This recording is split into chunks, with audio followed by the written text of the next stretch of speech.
5 ఏళ్లకు మునుపు ఒక కాన్ఫరెన్స్ పెట్టారు. కొంతమందికి ఉండే ఆఫీసర్లకి, సీనియర్ ఆఫీసర్లకి అందరికీ జ్ఞాపకం ఉంటుంది. అదే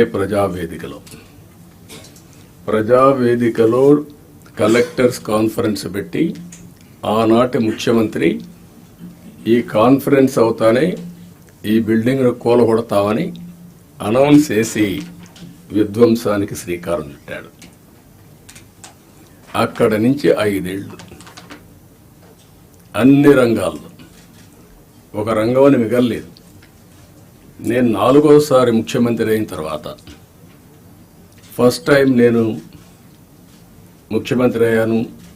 ఇబ్బందులున్నాయి, ఆర్థిక ఇబ్బందులున్నాయి, కానీ ఆఫీసర్లో మొరేల్ చాలా హైగా ఉంది. అప్పుడు ఆ రోజు జరిగింది కాస్తో కూస్తో ఇన్ఎఫిషియన్సీ, లేకపోతే కొంత కరప్షన్.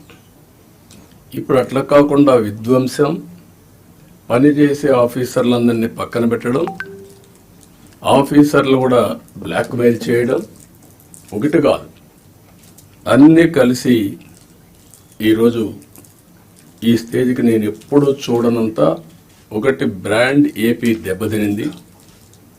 ఆఫీసర్ల యొక్క మనోభావాల్ని దెబ్బతీశారు.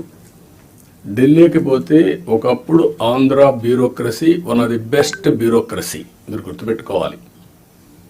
ఇక్కడి నుంచి పోయిన ఐఏఎస్ ఆఫీసర్స్ సక్సెసివ్ 3-4 ఐటీ సెక్రటరీలు అయ్యారు కంటిన్యూగా.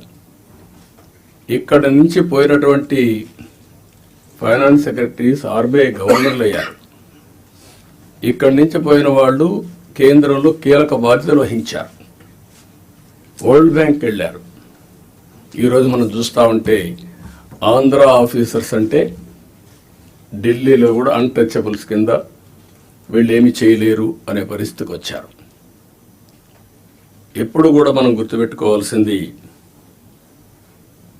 నేను ఇంత మునిపే మీతో చెప్పాను, ఒక చిన్న తప్పు జరిగితే కరెక్ట్ చేయొచ్చు, కానీ టోటల్గా విధ్వంసానికి గురైనటువంటి రాష్ట్రాన్ని మళ్ళీ పునర్నిర్మాణం చేయాలంటే ఎక్స్ట్రా ఎఫర్ట్స్ కూడా మనం అందరూ పెట్టాల్సిన అవసరం ఉంది.